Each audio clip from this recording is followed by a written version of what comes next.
and welcome to Simply Live with me, Simply Lesa. I've been Simply Lesa since I was 7, I think. Wow. And even when I was on the Appalachian Trail, they were like, yep, it fits. Let's keep Simply Lesa. All right, let me show you what's going on around the area where I'm sitting.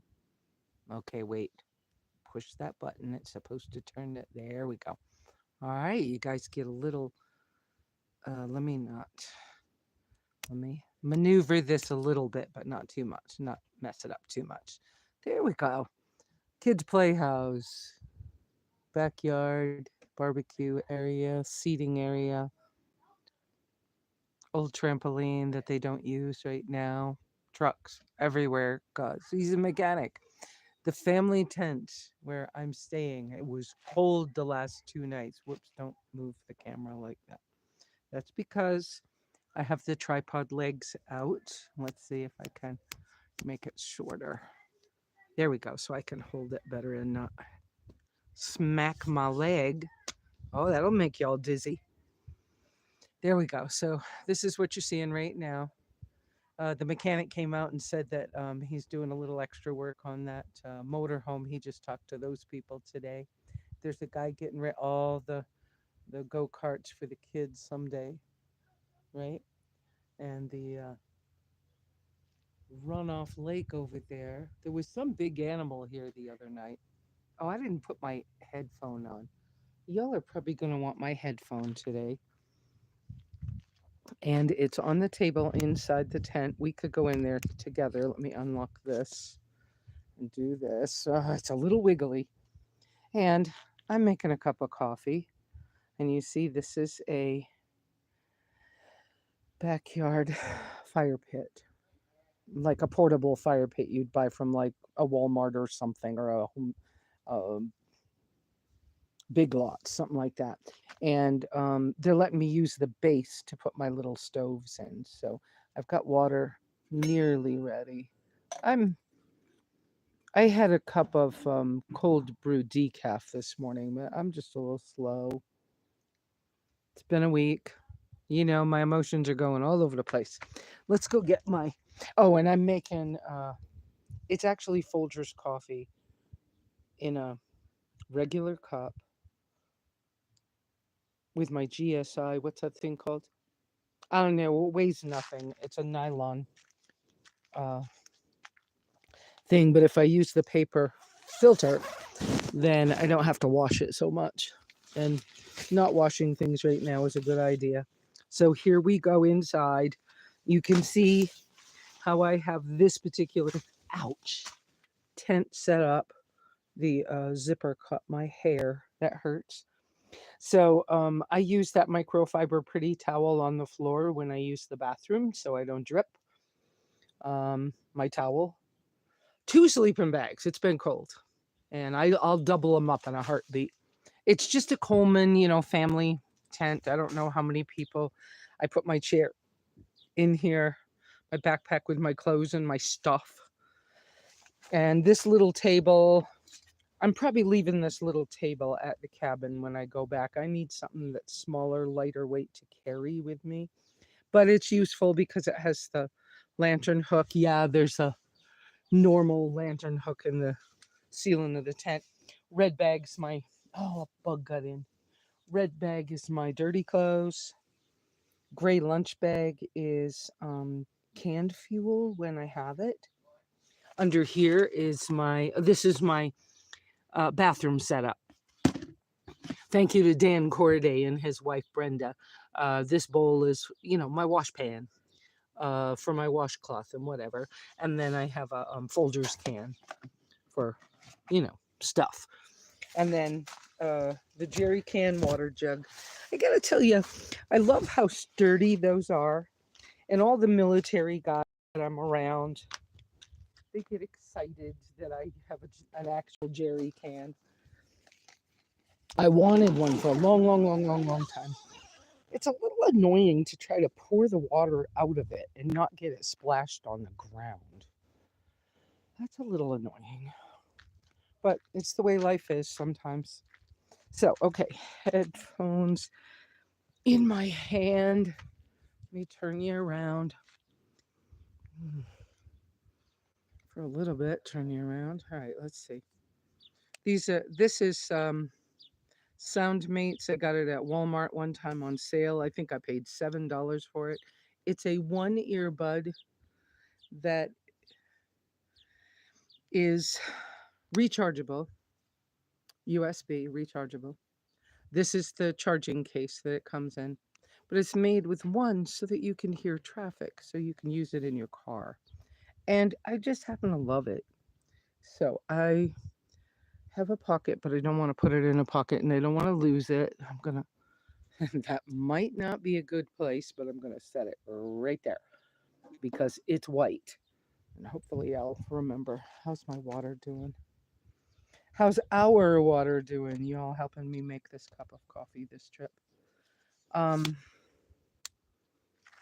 I know I'm kind of wiggling around an awful lot right now. You all, I'll settle down in a minute. It happens sometimes. Some of y'all that know me, you know I don't sit still for very long. Oh, it's steamy, bubbly, close. I like hot coffee. So I was very disappointed in this location. I'm limited a lot by what's available. Just like, in the area of Apache County where my cabin is a very similar situation where you're limited by what's available in the stores and whatever else. So I wanted decaf instant coffee in the sticks, right?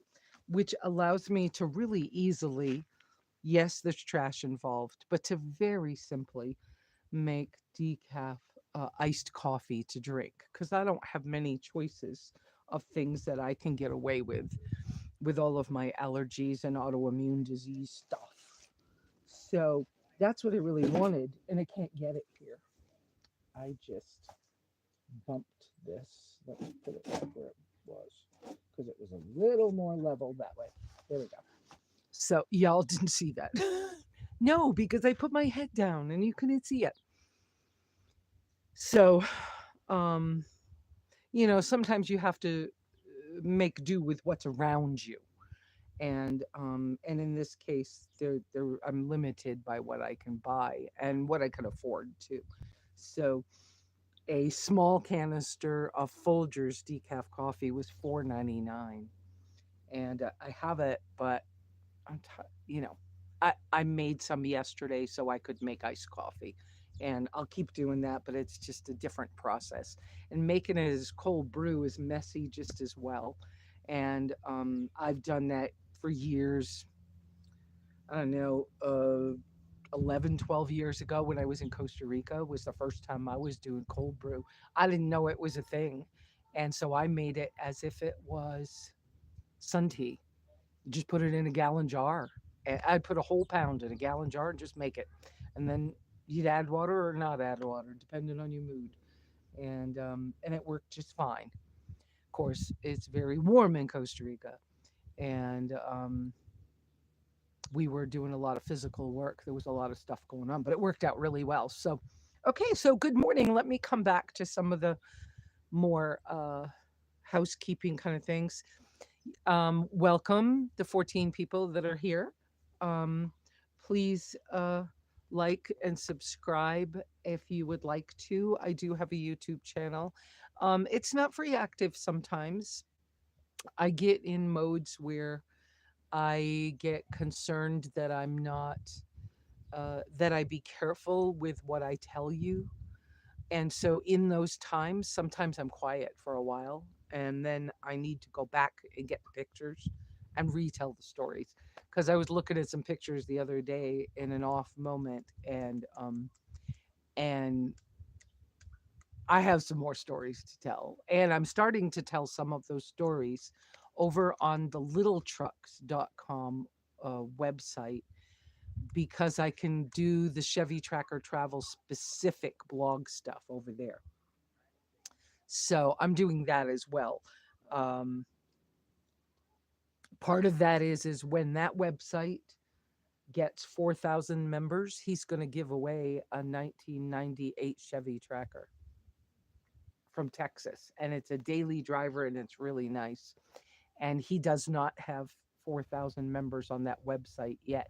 I love the fact that it's a place where anybody with a small vehicle, he's got forum space for people with CRVs and SUVs, and not just trackers, but like Delicas and VWs and anything small, minis, lots of things I don't even know the names to. There's lots of like Chinese vehicles, the Kias, stuff like that.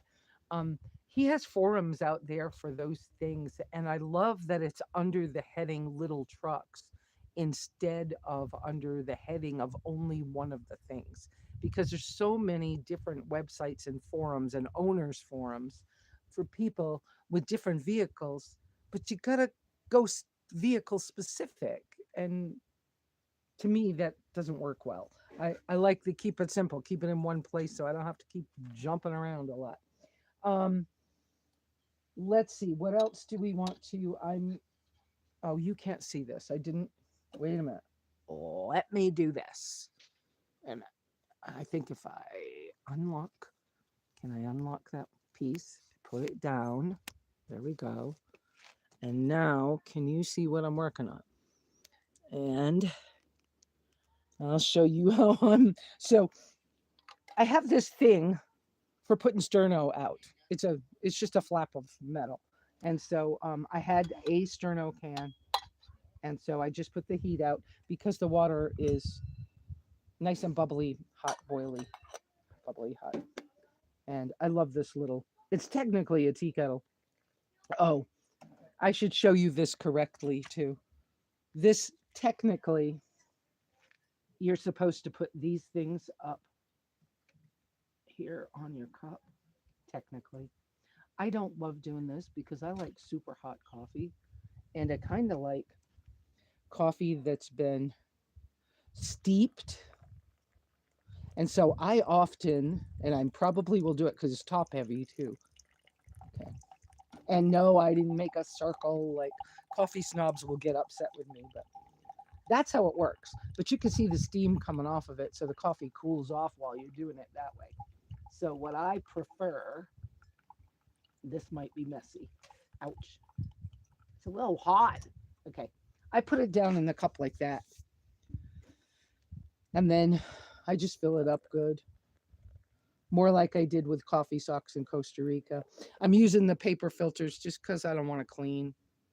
And I couldn't get any more of the Folgers tea bag coffee bags. I really like the tea bag coffee bag style stuff for ease of use and simplicity and whatever else. But anyways, and then I'll just let that sit. Now I can pretend I know you and lift you all back up here. Here we go. There we go. So I hope you could see that a little bit. Let me go see what y'all are saying this morning. We are going to go see my new engine. It's really bizarre to me. It's an awkward thing to see a different engine, and it did come from a junkyard. That's a thing. So you might want to know cost about these things. I haven't even looked yet, but costs of these things. Let's see. The engine total cost was $1,950 something like that was the total cost. I was short $200. The mechanic floated me the $200, so we ordered it. It's here, but when I get billed, that $200 will be on the bill. The bill to pay him will still be, now I've already paid him about $300 or $400, and the bill for installation only, that's not new parts and all that other stuff. The bill for that's going to be $885. And I did apply to the Homes on Wheels Alliance Emergency Fund for Nomads, and they agreed to. Uh, I forgot what they call it. It's a share grant, I think is the correct term, because I already told them that I knew I was paying this amount, that I had that much, that was definitely being paid to them, which was $400 at the time. The numbers have all changed, people. Um, and they agreed at that time that they would pick up the extra $485 or whatever it was. And that after I pay mine, after everything's set, they will call and talk to him and they will pay him whatever. And I've already notified them about how the other engine never came and we had to order a new one. The engine would cost more money. Part of the cost of this engine. So the engine itself was somewhere around $1,200, if I'm remembering correctly. And then I had to pay for a 1 year warranty. And I don't remember how much that was, but by the end it was 1950. And then we had to pay for shipping. So that's how much that cost. That's the breakdown on that. You're gonna hear kids in the background. I can hear them now. So then I'm adding more water to the top of the coffee. Then I forget what else budget wise. I have it written down, but budget wise, just so you all know, I am gonna need help. I'm gonna need more help. I don't know how much more help. When the engine got here, we got the paperwork. We're able to read the warranty itself. The warranty on the engine um, definitely said you have to replace the water pump. You have to replace the seal. You have to remove the oil pan and replace the seal on the oil pan and reinstall that. And you had to do a number of other things in order for the warranty to be valid. So it's on an engine stand. Mike, who y'all met last week, the mechanic from Boss Custom, uh, started to take things off the engine. He knows what he's doing. I don't. So there's the boxes of my old engine stuff. Now there's a new box of Lesa. These are good parts that we're not going to need. So we're going to set these over here. You might be able to sell these to other Zuki people to make a little money back on how expensive this is going to end up being. And then there's this is the stuff we're working with on the new engine stuff. Ugh. Yeah, it's such a roller coaster emotionally. It's such a 1 minute I feel a little depressed. Another minute I'm excited. Another minute and it's like I'm trying so hard to try to keep a more even and stable emotional state because it's so much to handle, the ups and downs and the daily ups and downs and I'm this close to a family and I'm so used to being alone, and it's good work, it's good healing, it's good for me. It's hard, it's good for me, it's good for people to, it's good for us to challenge ourselves and do things that are truly outside our comfort zones, that really helps us to grow. And I know for me, I don't want to stop growing because I kind of figure that when I do, I might be done. It might be time to like go on to whatever comes after this life. So I want to get in here. I want to look at y'all's questions because I saw a bunch of. Please remember to use 3 Qs in front of your question so I'll notice it. You're also welcome to use the super chats, the super thanks, all those things that are available through YouTube. It takes me a couple of months to get that money. I get paid maybe once, no, maybe 2 or 3 times a year. I don't make much money off of YouTube, and I'm not trying to make a lot of money because I'm still technically on Social Security disability, and I'm 100% disabled. Um, and if I was to earn too much money, not gifts, but earn, then they would start to take money away from my check. And so I'm not trying to earn a lot of money, but I am trying to supplement enough with the gifts that you guys are graciously give me. Thank you so very much for everything you always do. And just prayers are so useful, even if you don't have money, because I'm not an e-beggar. I don't want to be an e-beggar, but I'm saying I am low income. I'm way better. I manage my money well, and my income has increased the last couple of years, so that's a little better. But it is challenging to go through the life that I go through and to live this lifestyle. It's not cheap. So I am gonna need some more help getting through. I don't know what I'm gonna need yet, but it's possible that I'll need even just grocery money because, like I tell you guys, put your money into your tires, put your money into your car if you're nomadic. If you're nomadic and you're a long distance hiker, you put your money into your tent and your shoes. You put your money into the food that fuels you. You put your money into if you're a world traveler like I like to do as well, you put your money into your transportation costs and your clothes and things to keep you, you know, on the road, or your travel bags or whatever it happens to be. But the things that people can help you with happen to be uh, regular clothes, blankets, and food, but they are not necessarily, you're not going to get much help with your vehicles. And vehicles are expensive if you're choosing a vehicle nomadic lifestyle. And this particular problem, I never expected I was going to have to buy an engine. This has been so incredibly challenging. I'm gonna next. The sun is really bright right now. I'm gonna next um, take a look. I'm gonna have to do some squinting and finagling here to see your comments because I have seen some questions come up. And please bring questions. I love to answer questions. That's very helpful. How am I gonna maneuver this? I'm gonna put you guys down a little lower. Yeah, I'm wiggling you around a little bit. Wow, that loosened up. How'd that get so loose? All right, because I can't see it. And so you're going to be in the shade for a minute. All right, let me go way up high. Good morning, everybody. Hi, Iris. Um, and Catherine. So Catherine and Homer are still around. They're still waiting on some work on their rig, but they don't know what they're doing yet. Good morning, Tiny and Beth. Tiny and Tammy. Tiny. George and Tammy.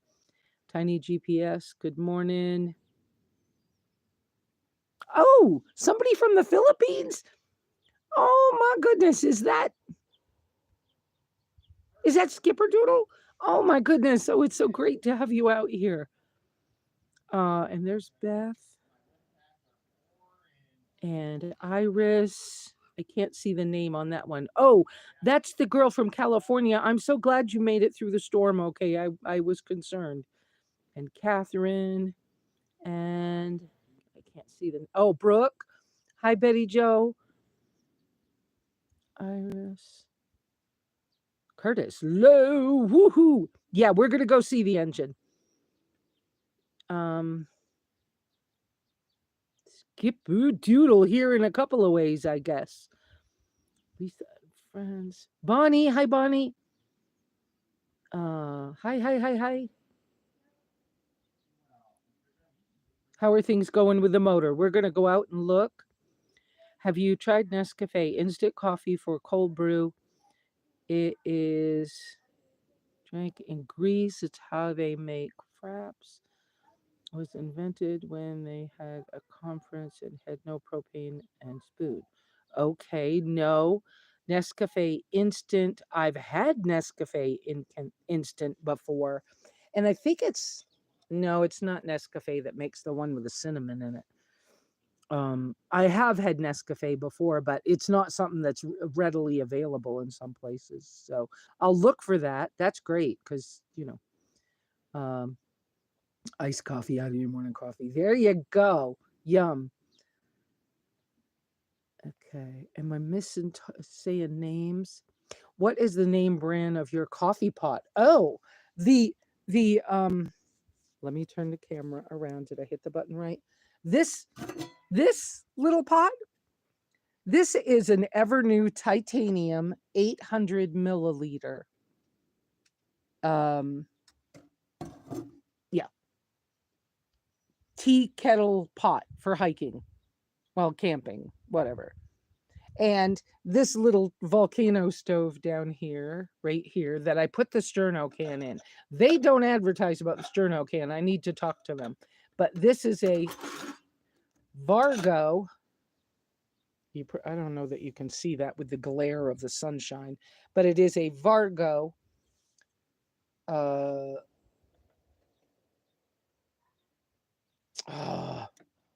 wood stove, titanium, flat fold wood stove. So that folds up flat into a little bag, and you can use it with wood, or you can use it with alcohol, or I found I could get a sterno can in it.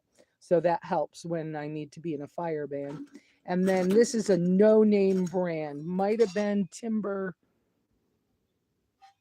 Can't remember. Oh, it is on there. Timber Brother fry pan. It came in a set. I think Betty Joe or Brooke, I think she has the pot that came with it, because the pot wouldn't nest with this pot. So I wouldn't carry it because it wouldn't nest together. So that's what I'm doing right now. And this coffee's got to be strong enough. It's a coming out. Ooh, whoops. Whoops. Don't make a mess. Yeah, I'll show you all my mess because I'm trying to do it one-handed, right? Okay, pull that out. Put that on the ground. I can pick it up later but it'll drain on the ground. And then I can take this out and it can dry right there because I can clean that out easier. Whew, that was a little thing I got. Oh, I'm not OCD, but being around some OCD people recently, sometimes my stuff is similar. It's like, I don't want that to be dirty. I don't want that to get black. I don't want that to... Not with everything. Now, I do have honey and I do have powdered goat's milk, but I'm not wanting that this morning. Sometimes I do, sometimes I don't. Let's do that. Okay, go away. Some message came on my phone. I hope that doesn't show up later. Nope. I think I hit the wrong button again, y'all. Hey, I try. Y'all know. I just keep trying. Oh, and I was reading your... Now that I had a sip. Let me get this in the shade. Live chat. I have to hit a couple of buttons. Oh, and it's saying it doesn't like the direction I have the phone. Oops. Lock that way. All right. Oh, I still can't.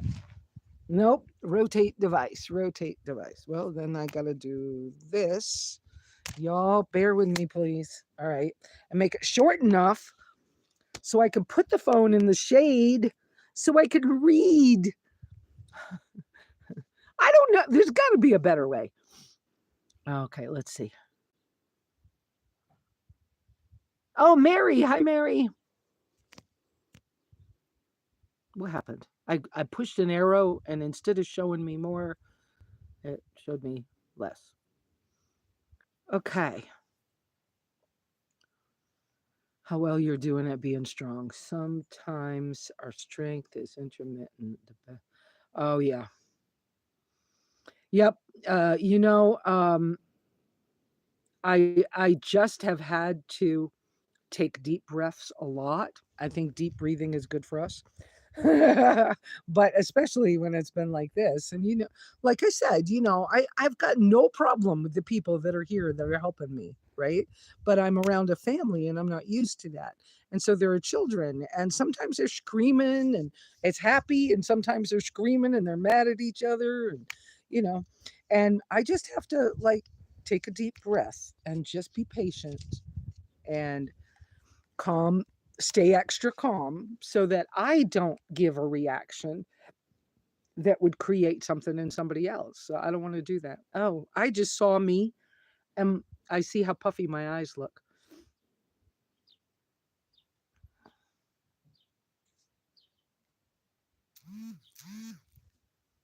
Well, I wish those other things. I thought I set everything on do not disturb so that things won't come up while we're talking. Um, I don't think it's a problem, Skipper Doodle, that you came in on whatever you could come in on. I'm so glad you were able to, but it's 1:00 in the morning for you. Thank you for coming. I miss you, Skip. Or Skipper Doodle. Whoops.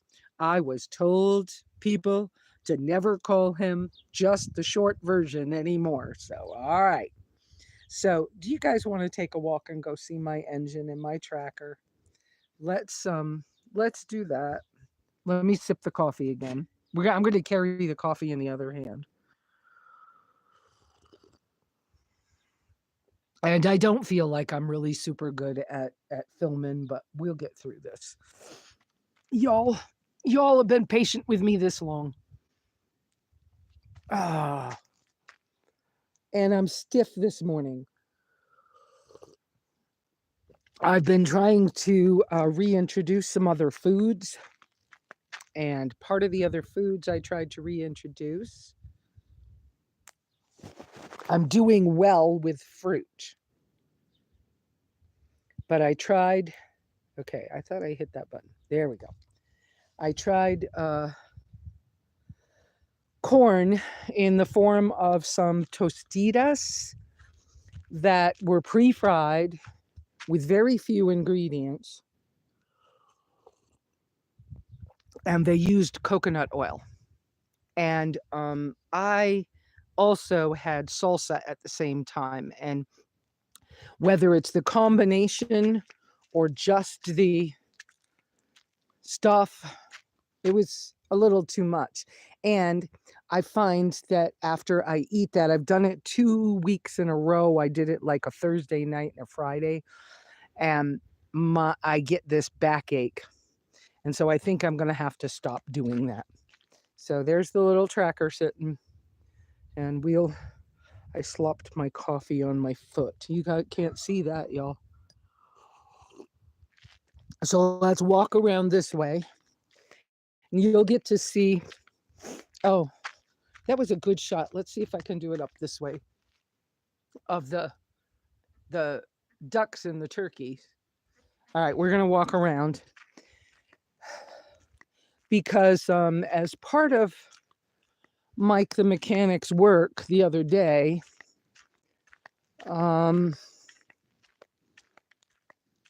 he was fixing a case tractor for a guy. Here's another view of the bird pen, chickens, ducks. They have those Dutch ducks that stand. And they have some bantam chickens. And the blackberry bush, which is loaded. There's been deer tracks out here the last few days. They have huge deer. And tomatoes. The family doesn't eat tomatoes, but they grow them for their neighbor farmer who loves them and doesn't grow them. Anyways, when he was working with this case tractor, the owner came and tested it. And while he was testing it, he dug them a new duck pond. So they're going to have a duck pond right there. That's kind of, I don't think you can see that very good. Maybe you can. Oh, we're going to have to, I thought the shop door was open. Mike's waiting for a Corvette to come in. Do I want to walk through that spot where there's weeds? I have flip-flops on, and he killed a rattlesnake the other day over in this area. And I am listening and watching.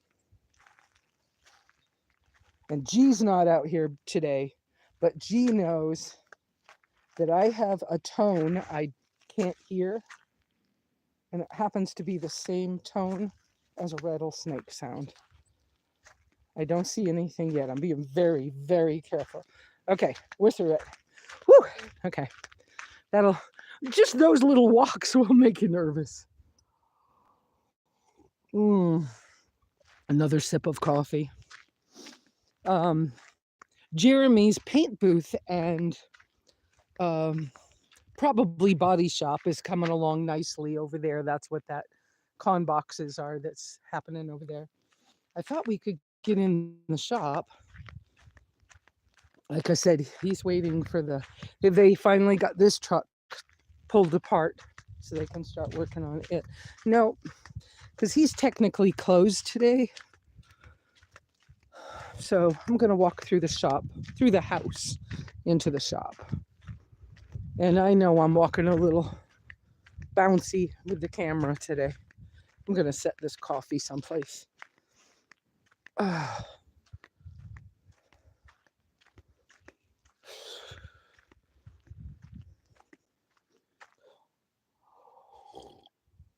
And the dragonfly lights have not survived very well with the wind.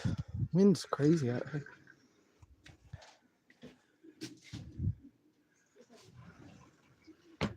Okay, let's see. Oh, I don't even see their dad right now. Well, Mike? Yeah. Can I turn on a light in the shop and show people my engine? Okay. I'm sorry. I know. I just, for some reason, thought they're...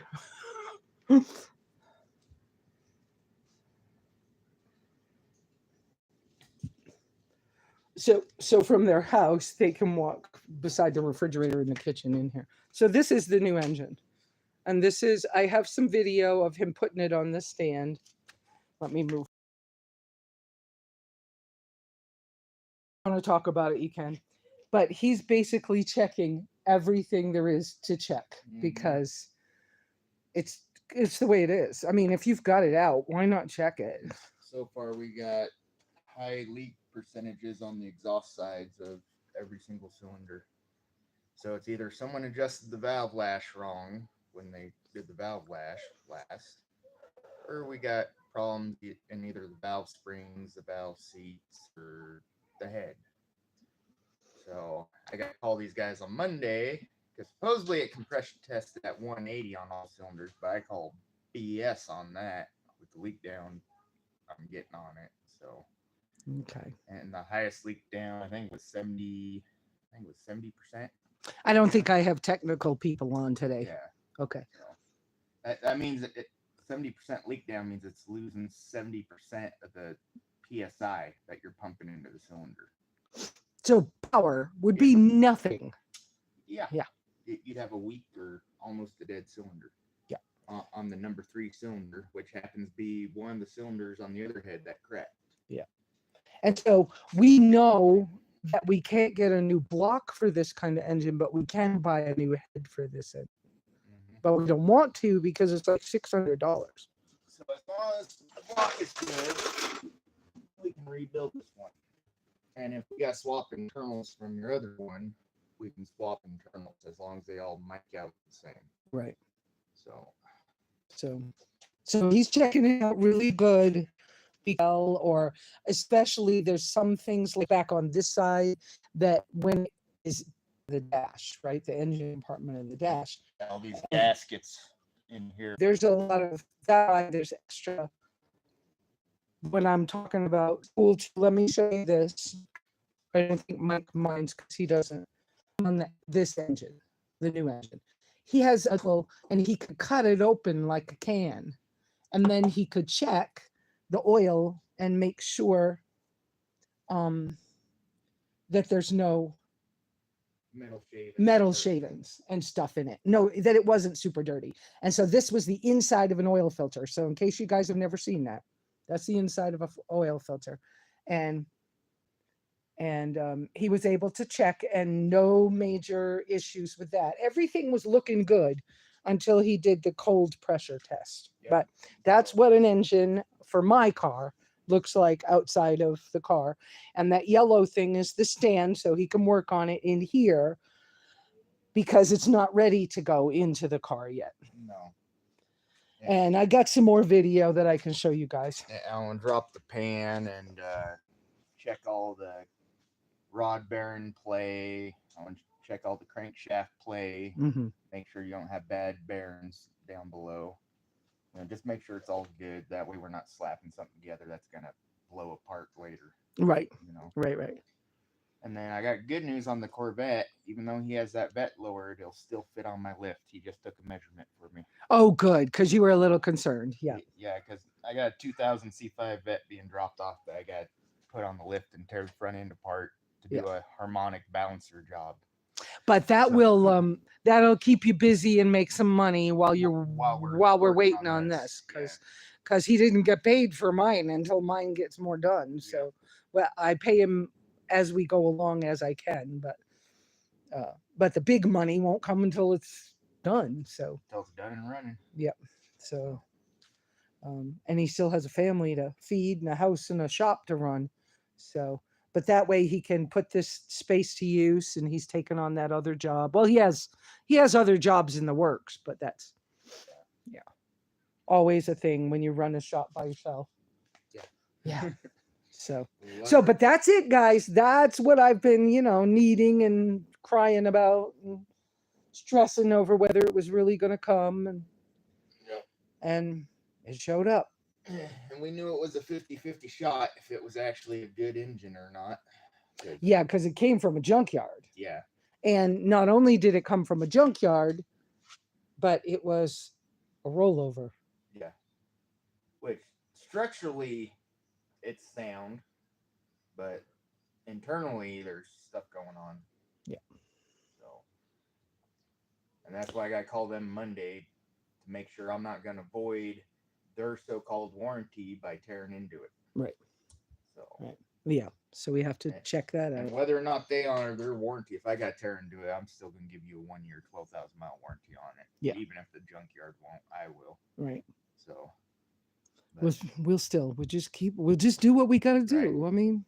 But their warranty is on parts. So. Yeah. If I give them to, say, if that head's bad, if I give them to warranty and send us another head, if they happen to have a head. Right. Then that would be helpful. Yeah, that would be really helpful. Yeah. Instead of having to buy a new head. Right. But we'll see what they do. All right. Thank you, Mike. Yep. All right, guys. So we'll walk back through, grab my little cup of coffee. Hi, kids. I'm gonna wave. You're gonna wave? Okay. Quick wave. That's it. No kids' faces. Your mom gets to do that, not me. Okay. And then, I moved her little strawberry plant, and it's doing really good because it gets the runoff from the roof. And this time we're going to take this cup of coffee. Oh, and they've got some beautiful onions growing here. Beautiful onions. We're going to take this cup of coffee and go in the tent so I have the enough shade. Well, that is if I can maneuver the camera and the coffee cup with one hand. Yep, and unzip the door. It's not like being in a house, people, but most of y'all know that. Y'all mostly have, as nomads or something, been near a tent or something and been in these different situations. But this will make it so I can read better. Okay. And so you see just outside, you can see that little setup I did with one of the stools. I need those telescopic stools, every once in a while, you've got to spray them with Windex or wash them like at a car wash or something, or a hose, but get some good water in them to get the sand out of them so that they don't get stuck. So now I'll jiggle you a bunch more as if you're not dizzy enough yet. And let's put this tripod somehow up. Ugh.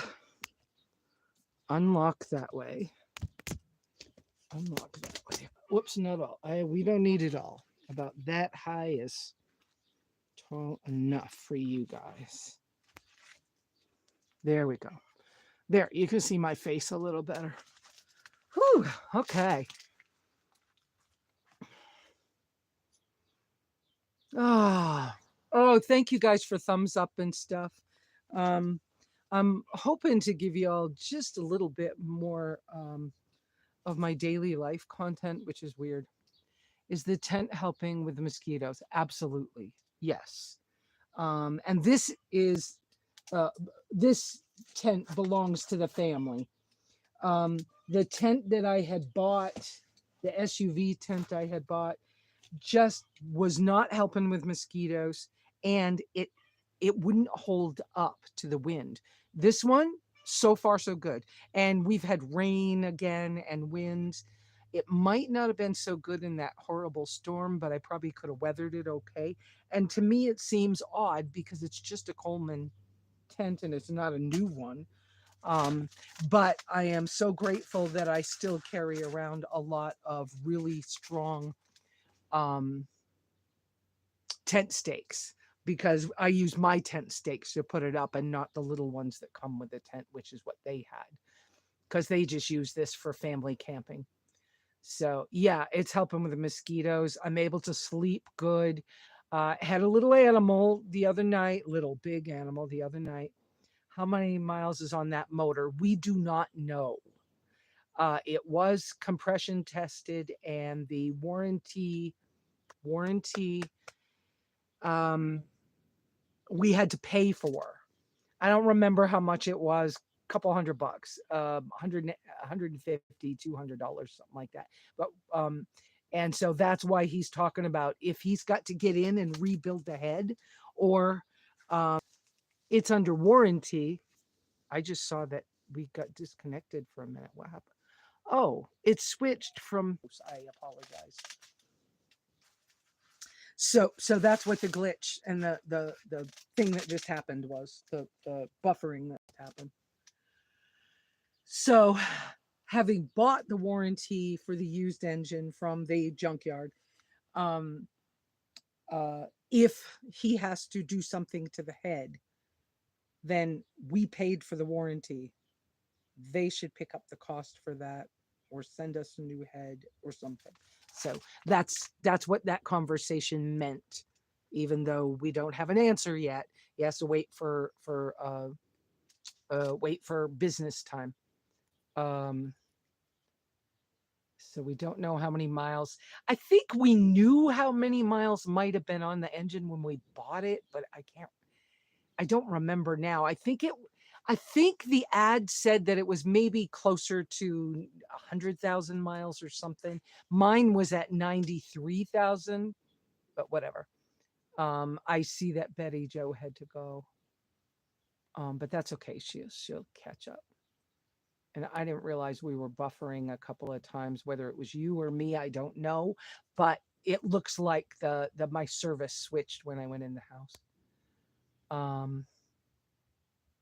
Okay. And any more questions? Surprised how well I'm doing. I think that I've worked so hard on my mental state, my thought patterns. I have worked super hard. And sometimes you guys, some of you that are really close to me, you know that. But some of you, because you only know me on my Sunday mornings or something, you might not be aware how hard I work on my thought patterns. So I'm blessed to have both original Medicare and my state of Arizona. Uh, I qualify for, and I have what they call access, which is state Medicaid. And so both of those things combined, and I'm low income enough that I qualified for the MAO thing. So they pay. Another reason I'm saying this is because if I ever get sick like I did at the first boondocking bash, don't do what that one woman did to me and say she's too poor to take to the hospital. Just put her in somebody's rig. No, I'm so poor, everything gets paid for. Take me to the freaking hospital. Don't let me sit in somebody's rig for a week waiting to die. Okay. So we didn't know if I'd had a stroke or what that time. So that's that piece of story. But all my stuff is, all of it's paid for. Even what people are telling me are monthly premiums that they have to pay. I'm so low income that mine is paid for me. I still qualify for fuel assistance. Uh, and I'm saying fuel assistance, heating and cooking fuel assistance. I qualify for, I do qualify for $40 of food stamps a month. Um, I qualify for, I don't remember what else.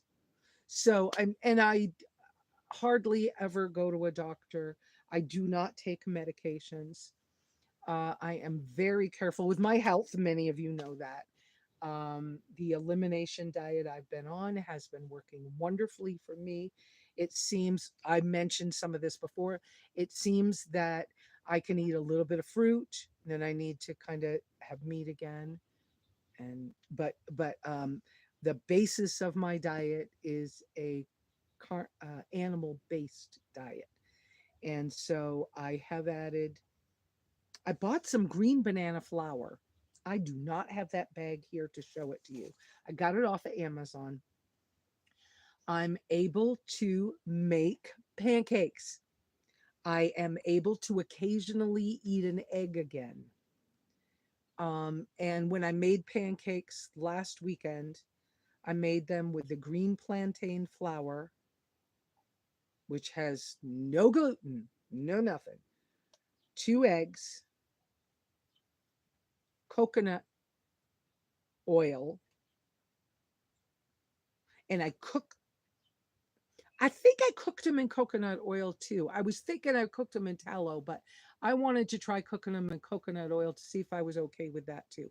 And I was. So that's what I did for that. But next time I want to try cooking them in tallow and see if the taste is good, because I know making patacones, which is plantains cooked, smashed, fried, smashed, fried. And they're so freaking good. And they're good in tallow. Um, and they come out like a little chip or a little, whatever. And so I'm good with those. So far, so good. And I found kind of a happy medium place with eating a little less meat and carefully monitoring my fat intake so that I don't have the runs, but I also use the bathroom a little more often. 2 weeks on carnivore and not using the bathroom, sometimes it's a painful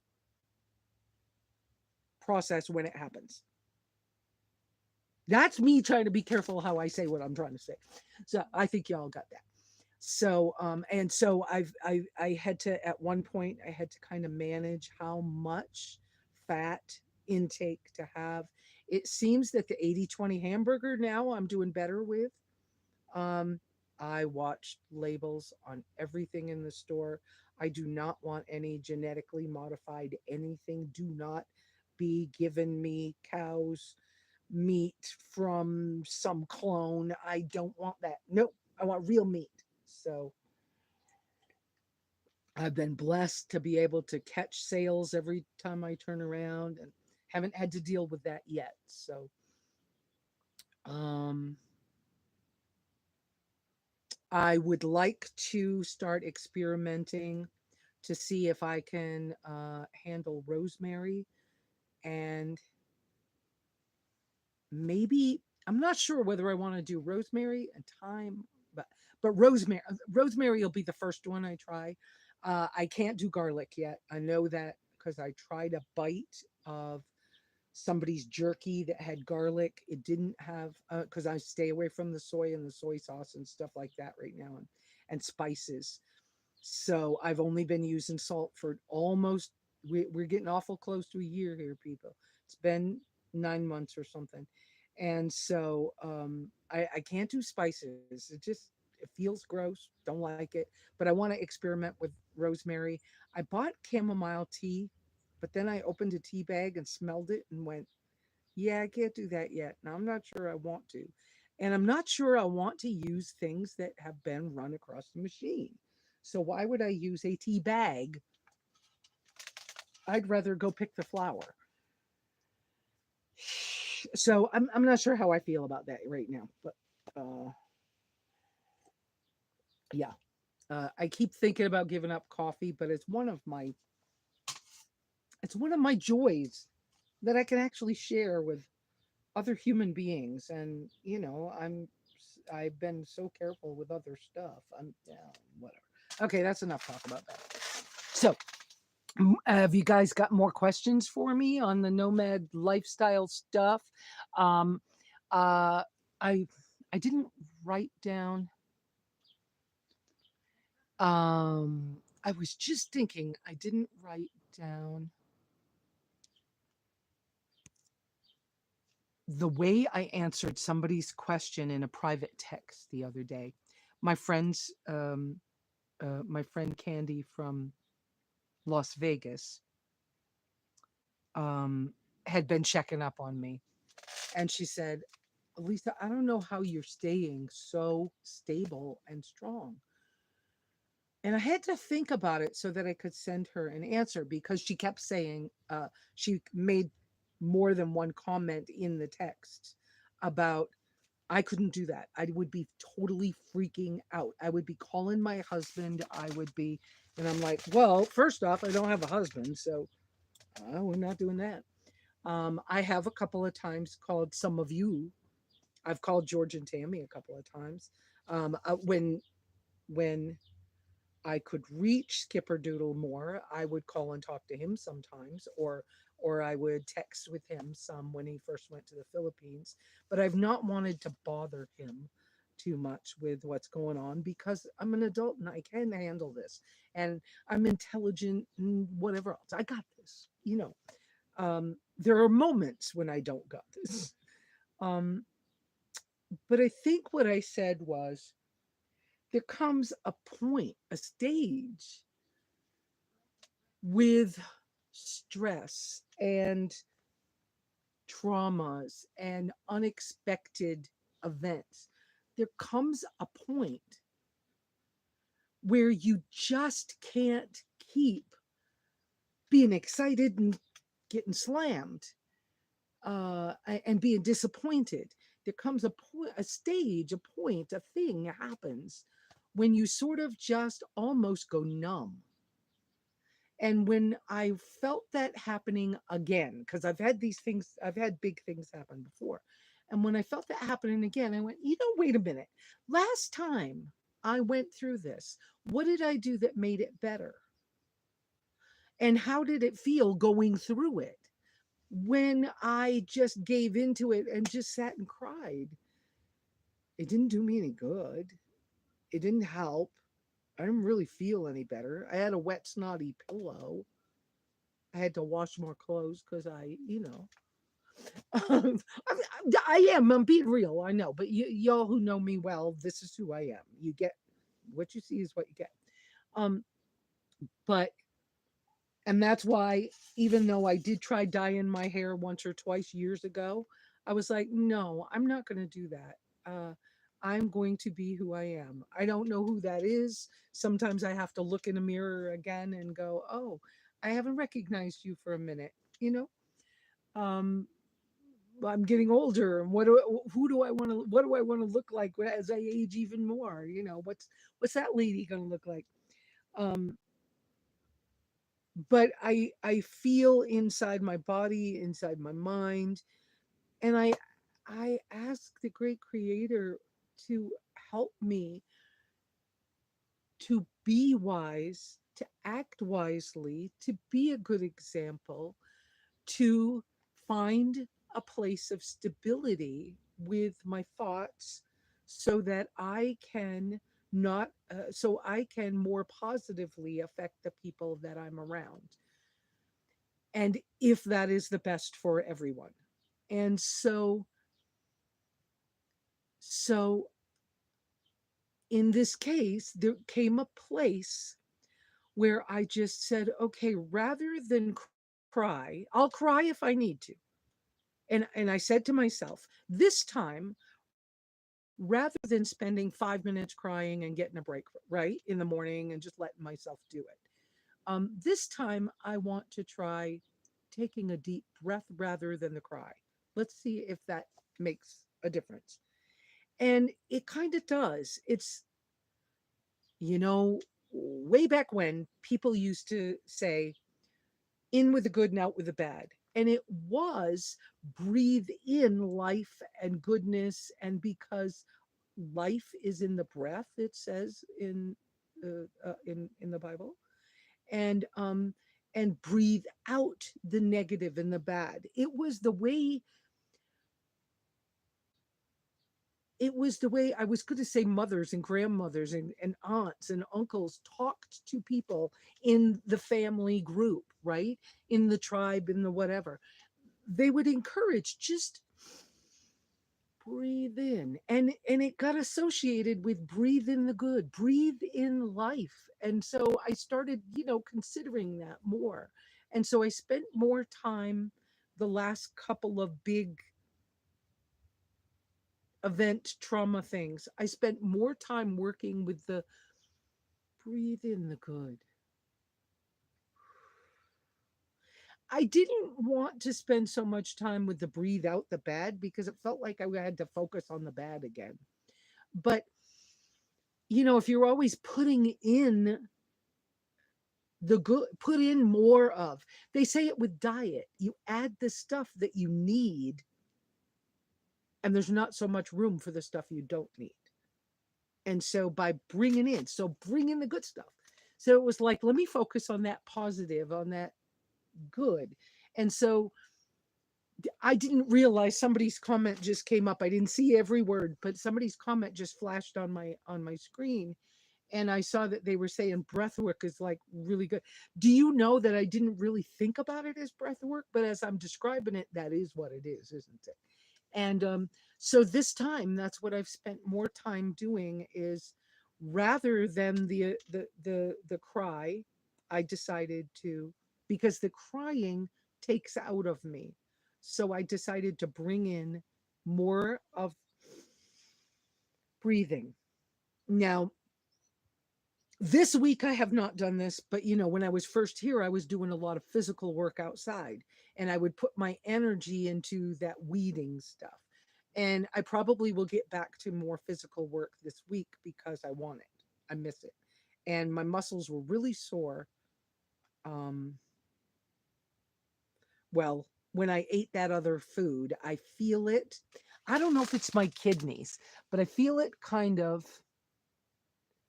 between my hips and my waist in my back area. And it's on both sides. And so it might be my kidneys. I'm not really up on some of that. Sometimes I know when it's my liver or something, but it's not there. And so I'm very much aware that I'm probably going to not indulge in that corn based and salsa treat. I will stop doing that for a while, even though I really, really enjoyed it. And then I will figure out which of those items is the thing that has bothered me the most, and just not do that. It might be the lectin from the tomatoes. It might be the fact that there's onion bulbs and stuff in a commercial salsa. I shouldn't be like doing that anyways. But I'm in a situation where I'm limited in my choices of what to try or add to my diet by what's available here. And so part of what's not available here is it's fresh tomatoes are not available. Um, and now that I just said that, the thought came to me, I could get tomato paste from the store and probably be okay with that. But because it would have been, certain kinds would be peeled and seeded, but it's still run across the machine. But anyway, and like when we went to the store, so now that the kids in this family have started school, there's more of a routine. And so, in their more of a routine on Thursdays, the mom does not work, but the 10-year-old son, Bruce, has soccer practice in the afternoon. So, mom has to go pick him up from soccer practice. So, she goes and visits with people in town while they're waiting on their kids to have soccer practice. And then she has, for 2 weeks now, said, "Come on, Lesa, soccer practice day. We can put your Rock Pals thing in the car and charge it on the drive. We can stop at the grocery store, and I'm able to walk from where soccer practice is over to the grocery store. So that helps, right? And then I have time to make choices in the store. Well, when I went in the grocery store, all the bananas, $1.25 a pound and 99 cents a pound, depending. Um, all of them so freaking ripe that they were ready for banana bread, not anything else. Well, I'm not ready to make banana bread. I don't even want to look at those. So I didn't buy bananas. That the first thought was, well, if I can get a couple of green bananas, I'll bring a couple of green bananas back. They're safe, right? Not even available. So I bought mandarinos in a bag for like $7 because, and I I left them in the house and the kids chowed down on them. I had a few. I know I'm safe with that as well. But it's like I'm not ready for an apple, although I would peel and seed it at this stage of the game. But I'm not ready for an apple. It's very limited selection of anything. So I now that I know I can go again on Thursday, I will call the meat department because I was really disappointed this week when I went to get meat. They still had a sale on hamburger and stuff like that, but they only had one package on the shelf. And so I will call them before we go this coming Thursday. And I had to buy some packages of meat, like roast meat that was like $4.99 or something. I'm talking raw, but like in a roast form. I don't even remember what it was called. I don't think it was chuck. I don't know what it was. But they cut all the fat off of it. You could see where they trimmed all the fat off the outside. I want the fat on mine, people. So I will call the butcher and I'll ask them to either save me a pack of the fat or, which the last time I did that, I just made a jar of tallow for myself. And then I did order off of Amazon this month. I try to do this once a month. I did order a bag of carne seca, which is beef roast from Texas that has been cooked and dehydrated. And I'm safe with that. I'd like to put it through a blender. I didn't ask permission yet, but I will because I haven't even opened that bag. I try to buy one a month and it's 30 or $35. It's an expensive bag. But what I want to do is put it through a blender and try making it into a powder, and then pouring the tallow into it to make pemmican. Because then I have pemmican bars that I could eat like one a day or something. And it's expensive, but come on, it's good food. And I got to do something. And if I can make my own tallow, why not? I mean, anyway.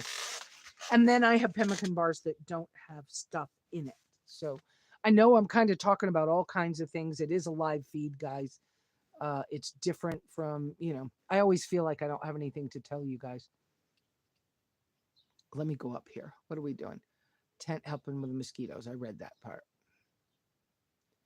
Breath work is so powerful. I'm going to do a polar dunk. Oh, I have been doing the cold shower rinse thing for years. When I lived in New York City, so when I was first disabled in 2004 and 5, I became raw vegan and then started helping with a support group for raw vegans. And I did that for years. I was like, I don't know how many years, 7 years, 9 years, I was raw vegan. But somewhere along, I healed up really good. I got really, really skinny. And then I found new problems. And it's a very typical story for raw vegans. All right, let me get back. But during that time, I started only taking cold showers. I also stopped using shampoo. and I stopped using plastics. And I did really good for years. Now there are some plastics in my life right now. Don't prefer it, but being back in the States, that's a thing. When I was in Costa Rica, I could often go visit somebody or just be in a place where you could just cut off a bamboo thing and make something else out of bamboo. I did lots of that rather than have plastic. Um, and in Costa Rica, they have what's called a wakal or a jicara, is a tree, a gourd tree, and the gourds grow off the stems on the trunk of the tree, not as fruit off the branches. And they make bowls. They're huge. They can be huge, like for baskets. They're tiny for, depends on the tree. Tiny for like coffee cups.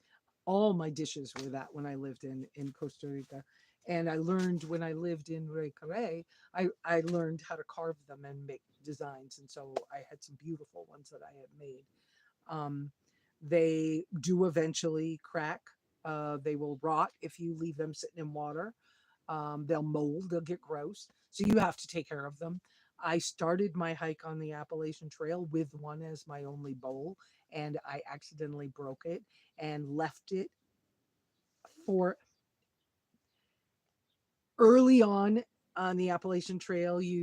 Some of when you cross a road in North Carolina somewhere, I don't remember the name of the outfitters, but you cross at an outfitters and often they'll, go through your pack with you and tell you what you need to buy and what you need to get rid of, which I didn't want to do and was not interested in.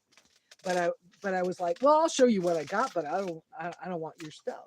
I got a $20 backpack I bought in Panama and I love it. And I need some metal D-rings and a sewing kit. And nobody had any metal D-rings and a sewing kit. That was a little bit of a problem. And I'm disappointed that I later in the trip uh, left that backpack, which became one of the, they put old things people leave behind. They just hang them from the ceiling in those stores. So the first one, I cracked the bowl, so I had to get something, and I bought squishy bowls, which I wish I had kept, which were silicone. Uh, and the cracked bowl became the change thing on the counter by the register. The girl just was like, "That is gorgeous. I've never seen one of those before. Never seen anybody hike with one of those. Can I please have it?" And I was like, "Well, sure, yeah, okay. I need a bowl because I cracked it, and I can't drink coffee out of a cracked bowl very good." And she was like, "I was like, I so did not want to have to replace that, but I did." And okay, so that's that story. Um, yeah, yo, I just keep talking and another story comes up, right? I'm trying to see what you guys wrote.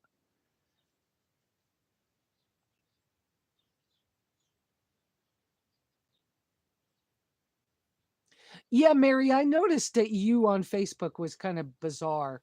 And, yeah, things were kind of weird. Hack them up. Um, yeah, I've been doing that cold water thing. What I found with my hair was that if you wash your hair in kind of warm water in a shower situation, like when I go to a truck stop or here when I borrow the family's um, shower, and you take in a nice warm shower and it feels all comfy and everything else. And then before I'm done, the very last thing I do is I turn the water on cold and but it does something. I understand that it does something, that shock, that, ooh, shock does something in our minds that resets something. And so that's why it's so good for us. And you don't have to, unless you feel like it's for you, you don't have to go as far as, putting yourself in ice cubes, which would be expensive for some of us and some other things. But there is a thing, that in the Hasidic Jewish community, I think I'm getting this right. If somebody thinks I'm wrong, please correct me. But men get a bowl of water in the morning, not in their sink. It's a bowl of water in the morning. And for men, not women necessarily, it's a bowl of cold water, and they have to put two hands in. They might also do this in Muslim communities as well, but I'm not all the way certain. So don't hold me to this. This is from my understanding, right? They use their two hands to splash water on their face in the morning, and it's cold water. It's another shock thing that does something to our minds, and it's good for us. And so I tend to do that. That's why I did take that little blue bowl, because I keep it special for bathing. And I also use most of the time, let's say 85-90% of the time, I bathe, not shower. And I would love it if I could be just jumping in a lake. That doesn't happen very much anymore because the lakes are so dirty and you're not near them nearly as much as it used to be. When I was young and you could go up in Maine and just jump in a lake, it was a whole different thing. And they were cold freshwater lakes for the runoff from the mountains. But we're not near that as much as we used to be. So but that shock of cold water at the end of a warmer shower, when I'm doing my hair without shampoo, it like shocks the hair follicles, and it makes it not tangly, or not as much tangly. It's much easier. And then I let my hair air dry. So if you ever see me with my hair down and whatever, it's usually the day that it's air drying, because I don't like to go to bed with wet hair. And then I used to only finger comb when I lived in Costa Rica. I would not use a manufactured comb and brush. I would only finger comb in Costa Rica. Now I'm back to, I actually have a boar's head bristle, combination boar head bristle brush. I think Tammy just got one. And I have a wooden comb that I sometimes use on my hair because it feels good. It scratches up in a different way than I can.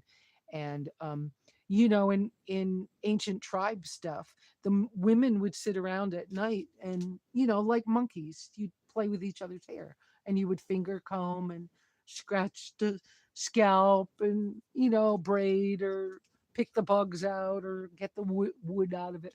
It was a thing you did. It was part of your everyday life, and it was I think it was a healthy thing. I think walking barefoot is very healthy, but I know that it's dangerous. And like, there's so much metal and stuff in this yard because this guy's a mechanic.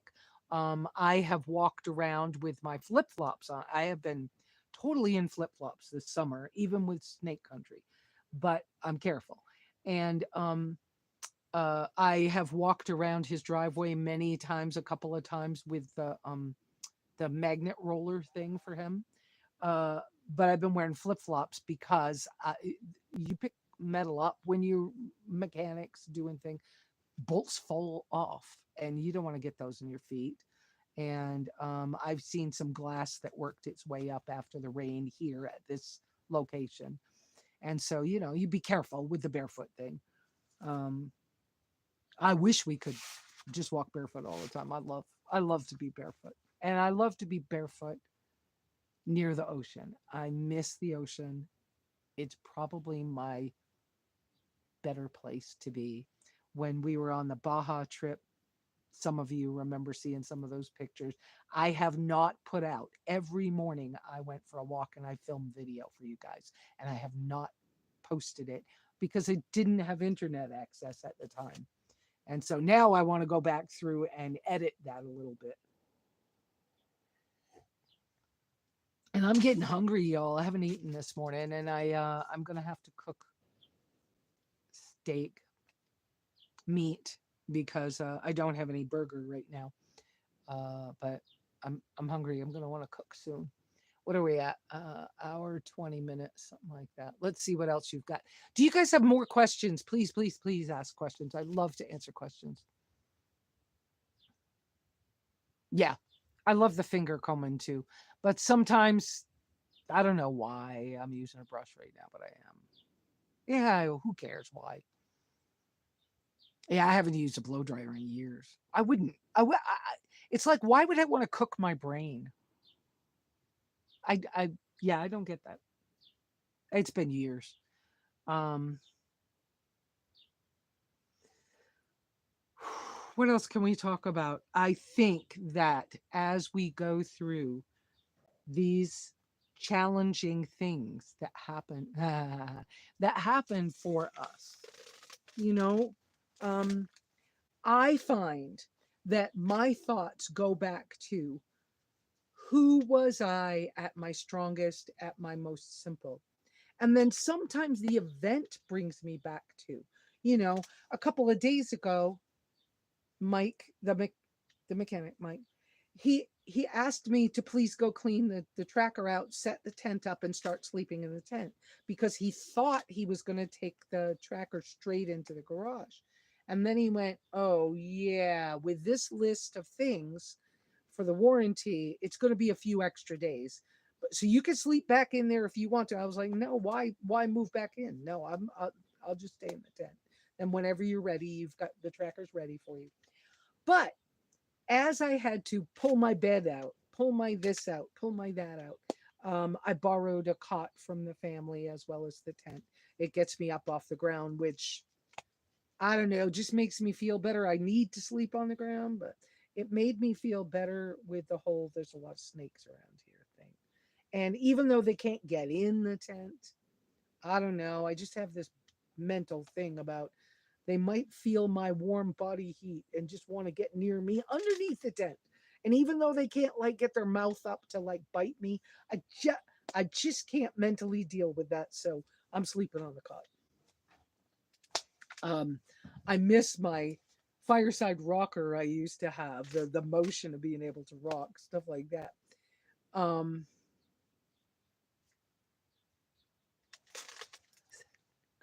whoops, what did I do? Oh, I hit the wrong button there to see. I think that was Mary's comment. It was Mary. As a person who is also barefoot, flip flops in snow, Ozark Trail had great flip flops. Glass and nails won't go through. Yeah. Yeah. Somehow I keep hitting a button that asks me to do something that I don't want to do. Oh, okay. Um, but I was trying to get to, for me, what's happening in my thoughts, as well as the breathe and pull in the good, right? Pull in some more life because I'm not dying here. Um, I also noticed that, like when I moved from the tracker to the tent, I went, "Well, crap, that's in 6 bags. Why is that in 6 bags? I do not need this stuff in 6 bags. I need this in 1 bag. I should be able to take my stuff out of the tracker in maybe 1 bag in a bundle because I have sleeping bags, right? So maybe the bedding bundle. But my whole life ought to be able to be in 1 bag. That's who I'm happiest as. It's the easiest way to maneuver this stuff. And I've been working on having the titanium pots because one, I don't react, and two, they can go on fire as well as any other kind of fuel source. And three, they're super lightweight. Yes, they're expensive, but ask me about it. There's ways to find them inexpensive. But all those things help me to be able to carry all the stuff I need with me when I go somewhere. So my goal is to be basically in one. Okay. It's too heavy. My clothes are too heavy right now. This is a 40-liter travel backpack. And it is for travel, not just for hiking, but it's a hiking style travel backpack. It's kind of cool, has a whistle here, has extra pockets and, like a pocket right on the very back of the zippers here. Um, this is specifically made for nomadic travel because like this pocket is like you could put your valuables against your back so nobody can steal them from you. And it has it has headphone uh thing so you could put your phone inside and put corded headphones into the inside to your phone. um and it has a removable waist belt, okay, hip belt with pockets in it, and it actually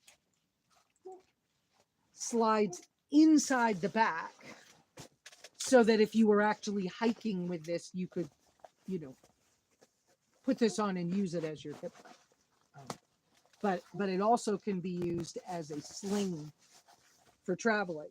And so my goal is to have even my clothes small enough and most of my cooking stuff and everything to fit in there. And with a smart water bottle on the side and my filter. Now, it's true, there are some things with the tracker that are larger, like recovery tracks, gotta have them, shovel, gotta have it. But when I'm traveling this other way, unless I need a trowel, I don't need to. I can pick up a plastic trowel anywhere in the world to make it a cat hole for pooping in the woods. I could find that anywhere. But if I'm packing this to get on a plane, I'm going to take different things than most every day. A couple of bugs got in here when I had the door open. But so I have a larger water filtration system for the tracker. It's a gravity feed, dirty bag, and a Sawyer filter, and the clean bags. Well, my clean containers are the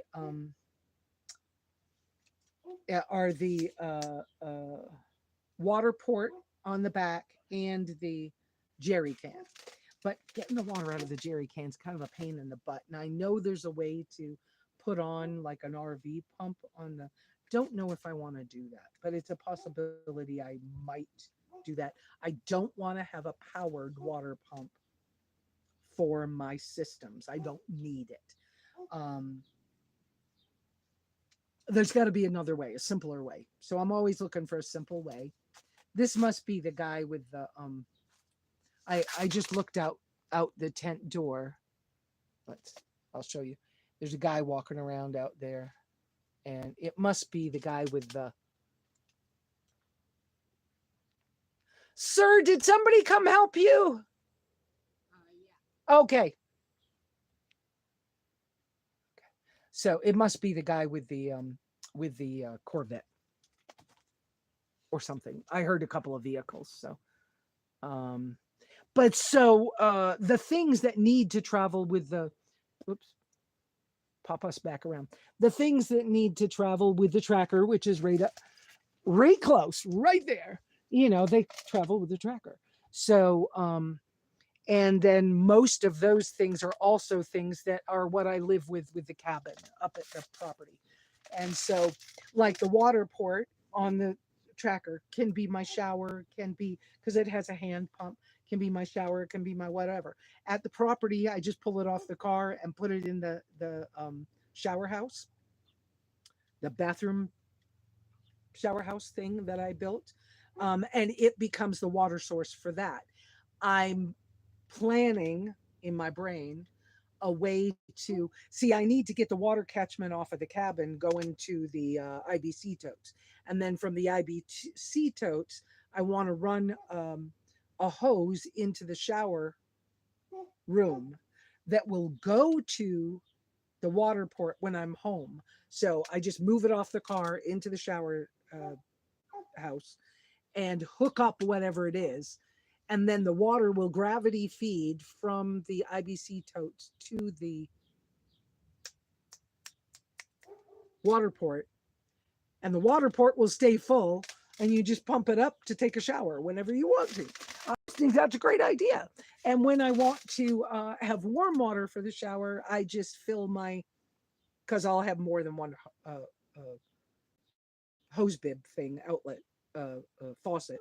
I'll be able to fill my Kelly kettle and just fire it up on the back porch. And then one Kelly kettle full of water makes pretty good temperature shower out of the water port, and that takes care of that. And if I want pressurized water for dishes, but I don't, I could use the water port for washing dishes as well, but I don't. So that's where I'm going with those things, is that what's with and used with the tracker is with and used with the cabin as well and it all is the same stuff. And then when I'm away from it, I'm not concerned as much about theft and stuff like that because I don't have much. And then what's with me, but I want my little titanium pots and flat fold stoves and all of that. I want that with me. How many times have I on trips? One time I took a trip with somebody else, rode in their car to Vegas for I don't know, 10 days, 2 weeks, and it was a friend of mine from the Nomad community who had a comped suite for, I don't know, 10 days, 2 weeks, something like that. And we got there and I was like, this is lovely, but I can't afford to buy the food from the restaurant. And not that that's a horrid thing. It's just, I can have this lovely experience on your back. Thank you so much for inviting me, and that there's enough space for me to sleep in your room. And thank you for letting me ride with you and all that other stuff. But we get there and I want to make coffee. I don't want to pay $7 for a coffee. Heck no.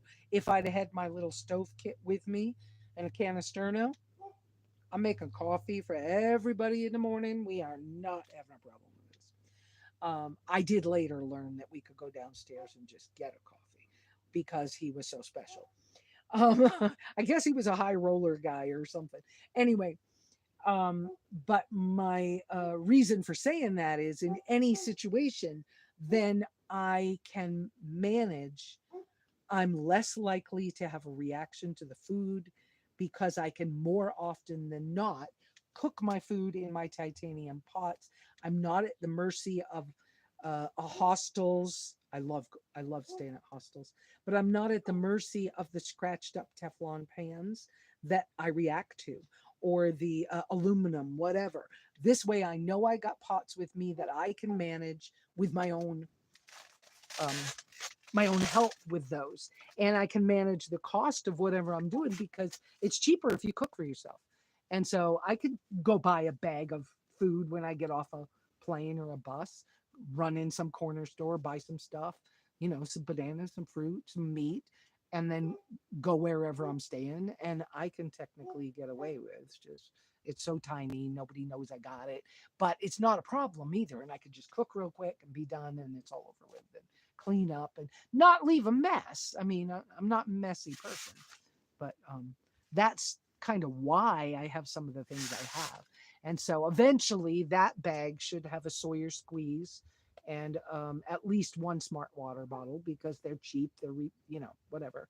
I don't have to pay for it. And you could take an empty smart water bottle on an airplane. You just can't take it full.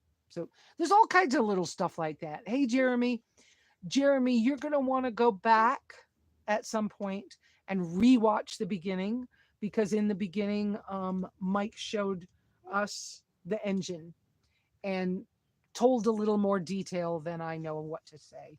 But the engine is here. He's going over it with a fine tooth comb. Right now, it's on hold until Monday. One, he's taken today off except for the delivery of another project car. And two, yesterday was my Sabbath. I had the day off. He started to go through it, not only with a fine tooth comb, but go through it along with the paperwork for the warranty. And so he's wanting to make sure that the warranty is valid. So there are some things that we have to change for the warranty, and some things that we will have to change because he's found a couple of things that aren't working well. Although he said generally this engine's beautiful. So, but it was in a rollover accident and it is from a junkyard. So there'll be more to come. And yeah, I'm still here. And yeah, I'm still stable. So I was just trying to give you guys some, updates. I manage my thoughts as best I can. I manage my belongings as best I can. Smart water bottle. Smart water bottles are just what they say. You go into any store, gas station, anything. You go to buy a bottle of water, and there's brands. DeSanti has a lot of salt in it, by the way. Sodium. It's different than just salt, but DeSanti. I'm trying to think of some other brand names. Fiji, who at one point asked if they could sponsor me. I turned them down because I didn't know how to do the sponsorship. Now, if they asked me again, I would have a different answer, because now I know I can accept the sponsorship. They just can't pay me until 24 hours after I am no longer on disability, and then they could pay me. So I could do a contract. It could be different. Anyway, so okay. Like DeSanti, Perrier is a carbonated one.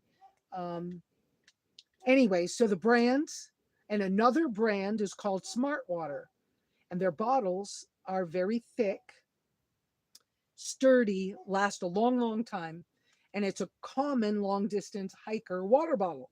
So you get those, and the neck of the bottle fits the Sawyer filters perfectly. So they're basically a standard in the hiking world, that you buy those bottles and you just keep using them as long as you can use. And so, why buy something when you can use something? So, and I'm good at, I've already got it, use what you already have kind of things. I want to replace, I've had too much time to think recently with, all the hurry up and wait. So I want to someday upgrade my pillows. They're not what I want, but I'm using something that was inexpensive. Oh, yes. And a Sawyer Squeeze is the one that is the most used by hikers. It does come with a little syringe for backwashing it. And you do, if you're ever sleeping in super cold weather, you want to sleep with that in your bag. So, a Ziploc bag's a good idea, but sleep with it in your sleeping bag with you, because if they freeze, they're no good. But that's true of most water filters. So you want to backwash them, and and you can always go to a water filtration system setup. Use an old-fashioned cotton bandana. They're good for all kinds of stuff. They'll keep your hands from getting burnt on your pots. Use it for a pot holder. Use it for a towel. Use it for a washcloth. Use it for a pee rag. Use it for, pee rags. I keep one color is for a pee rag. But then I have some, pretty pee rags. This one, one of the girls that I went on the Baja trip with, she had this one made for us. To commemorate our Baja trip. But honestly, I don't like this brand. I had inexpensive ones off of Amazon first. They came 3 in a pack for, I don't know, $9. They're soft and absorbent on the back, and I like that much better. And I like this little strap. It's an elastic strap. You put fingers in it like this, and then all it's for is wipe and pee. And then you hang it in the sun, and every once in a while you throw it in the washing machine. That's what these are for. But bandanas do the same thing. So if you have a cotton bandana, cut it up in 4 pieces and do the same thing, right? This one is called a Kula cloth, and they've become very popular, but they're not absorbent. And this is like, who came up with this? Yeah, no, not girls who still have hair. That's all I'm saying on that. But whatever. Different strokes for different folks. It will. Yep. And coffee socks are a thing. Yes, socks will work for all kinds of things. But a cotton bandana, if you can get them, I mean, they take up no space, and they're a good old standard standby for all kinds of things. And so you can use that as your first filter to get the leaves and the crap out of really dirty, and I'm talking like cattle tank dirty water. Okay. So you use the bandana first, and then get your water into whatever your dirty container is. And then from the dirty container, you put the filter on, and you filter into a clean container. whatever it is, your cook pot, my little tea kettle, right? A coffee cup, whatever. Now, I happen to, in my car and cabin camping setup, I happen to have, it's not inside with me right now, but I happen to have a Contigo shaker jar, and I need to get a replacement one of the plastic shakers because they're easier to clean than the metal ones and everything. But because I even made pancake mix in that the other day, and I really like the Contigo one because I can get my hand inside of it to clean it. That is the only reason. I make my iced coffee in it. I use it to make pancake mixes and stuff like that. If I was only living out of the backpack like I would like, I would probably take it with me, but it would probably hold like my silverware and instant coffees and stuff like that in the pack. So that's fine. No, Jeremy, this tent belongs to the family here. It is their Coleman, I think it's a 6-person tent. Um, yeah, it's used and it's the family's camping tent. The mechanic said, Lesa, it's time for you to move out of the tracker into a tent. And so here, put this one up. I know we talked about me buying one, but I was like, the one I tried to buy before, one, it was expensive, and two, it just couldn't hold up to the wind. And he said, look, I've used this here. You can't hurt this. If it breaks, it breaks. It's like, okay, that'll work. Then I won't spend any more money on that. I need to save all my money for this car. So that's what I'm doing right now. What else? So yeah, just a loaner from the family. And they loaned me um they loaned me an Ozark Trail cot. I used to have one of these once. Yeah. Which is, it's good to have things low to the ground. It makes you practice with your muscles. I already had this other gear, this little table. That table's going to stay at the property when I go back. I need a different kind for stuff. And this chair I do like, but it's my chair for the car because it folds up small enough to fit under the bed in the car. I don't know what else to tell you, but that's it. I think I'm getting tired of talking. It's almost 2 hours. That's probably why. So, oh, I had an idea. Jeremy, you'll probably get in on this one. But I had an idea. My old van is at Poncho's, so Vantucket that I used to live in. Thank you, Jeremy. I'm feeling good, feeling real good. Made a little mistake with my diet a couple days ago, but that's back in the conversation. You can listen to that, whatever. But thank you. I feel good. The animal-based diet's working. I could eat fruit again. That's working. Vantucket that I used to live in when I was at the first RTRs and whatever, is in the junkyard at Pancho Villas in St. John's. On the top of that van is the aluminum roof rail, and it was the original roof rack style. It's just a rail. I'm thinking when I get back, I need to examine that and see if we can't take that and use that to help me have a better roof rack on this rig. That's a new idea that I'm gonna work with that idea. There's a piece of dirt on the screen. I'm thinking about that because I have got this so it's not leaking. But I need a better way to carry stuff so stuff won't fly off in traffic and stuff. So, and I don't want to carry a lot, but having my own tent,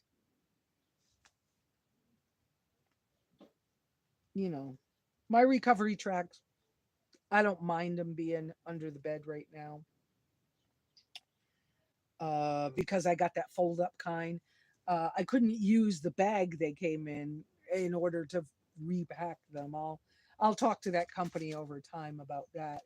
But there are some things that are like on my rear tire storage that could be on the roof and maybe be a better place for them or something. I don't know the answer. Anyways, well, we'll look into that over time. But I got thinking about that old rail style, and it was aluminum. Basically, it was aluminum pipe with a couple of bolt through things. And if I could make it match the bolt holes I already have in here, that might be a really good idea.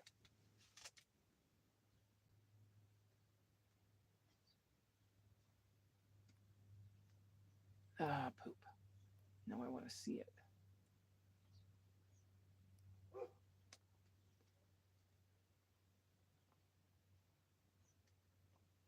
Yeah, that would be great. I mean, I already have bolted through those rails that I have on there, which technically only work with bungee cords. And that's why I have an extra motorcycle helmet cargo net. Um, that will work with those rails. But I agree with you. It should bolt to the frame, not to the fiberglass. Um, but I wonder. It's an idea. But I'm going to have you help me with that because I really would like to have the iDome shelter traveling with me. It would be much better in these circumstances. And then the amount of things that are in the car that I already use everywhere else would be less because I already have them with me. They're things I already use, and I know they'd work well with that iDome shelter. But that's a whole nother conversation. So I don't know what else to talk about this morning, people. I so appreciate you all coming out every Sunday morning or whenever Sunday mornings that you're able to come out and visit with me. I hope that I'm still being helpful to y'all. I think I am. Um, I know if I ever didn't I put that on a Facebook post this past week? If I ever get out of this place, if I ever I don't remember what the song is. If I ever get out, yeah, whatever. If it's the last thing I ever do, it just feels like that sometimes. Okay. Yeah, I know. I still got to do that too. Yeah, you're right. Um, and Jeremy, none of you guys from out at the shop have ever been to my place, so we might get that. We might make that work too. Make that happen. So, we'll be careful with that though. I'm very careful about who I invite to my place. So, let's see what else. Yeah, just uh I've done everything I can, the best I can. Just keep hanging in there, trusting that this is all in somebody else's time, not mine. So I believe that's, the great creator's got some plan going on, and that's why I'm still here, and that's why we had that big storm, and I couldn't, the engine didn't come that week, but it's here now. Now he's dealing with it. Now he has to wait until a business day to call and talk to them about the warranty because he found a compression issue. It was supposed to, it's warranted, and the compression was supposed to be a certain thing, and he found something. So we'll just have to, just keep working with this. But we're one step closer to something. So someday I might get out of here. Um, okay. Y'all have a wonderful week. As you go forward, please pray for each other. Catherine and Homer are still in the snowflake area. They're safe. They might be annoyed, I'm not sure, but they're safe. I guess Homer's kind of busy and enjoying doing guy things. But their rig is not very mobile, and I'm not sure if it will be. Um, Love y'all. Miss y'all. Can't wait to see you. We'll probably be setting up a winter fall get together situation at some point. have been considering even making stickers for the get together that I used to do spring and fall. Love you, Skipperdoodle too. I would love to get on a plane and come visit at some point. I just saw a $600 round trip ticket go across my radar. Not ready for that, but it's possible sometime. Um, have thought about going to Albania. Have thought about going to visit Bulgaria. Those places sound interesting. Um, might want to go to Venice. Always thought it would be cool to see Venice. I don't know what I want to do. A lot in my mind has changed. A lot will change and will continue, but I'm not dead yet. And so keep smiling, keep it simple, travel light and often because it changes your perspective. And just see whatever comes up as another opportunity for adventure. Yes, first up will absolutely be home. Does that mean that Skipper Doodle? Am I understanding that you're going to come home for a minute too? I believe I have a buyer for your cabin, Skipper Doodle. I know that will help you and me both. But I have not spoken to him in maybe 2 weeks. But he knows that as soon as I'm mobile again and get there, that then I will help him with that possible purchase of your cottage, I think you call it as well. If I don't see a reply here, I know you and I will talk over time. I will not make it to, obviously, this weekend was Overland Expo in Mountain West in Colorado. I have missed that. I see the pictures going across my feed on Instagram from my friends from Expo. That's wonderful. I get a little, emotional, teary eyed, whatever. Like, oh man, I missed them. I wish I was there. It's all good.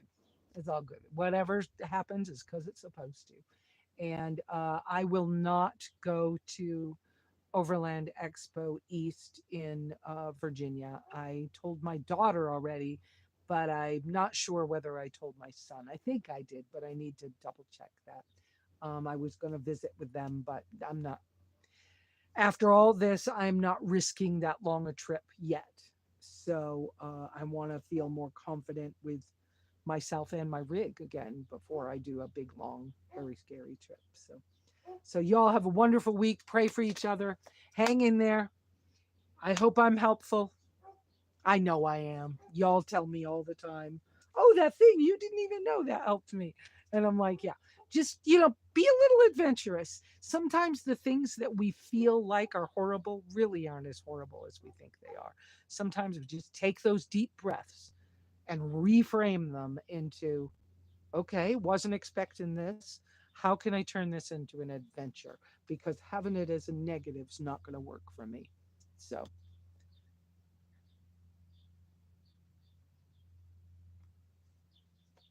cool.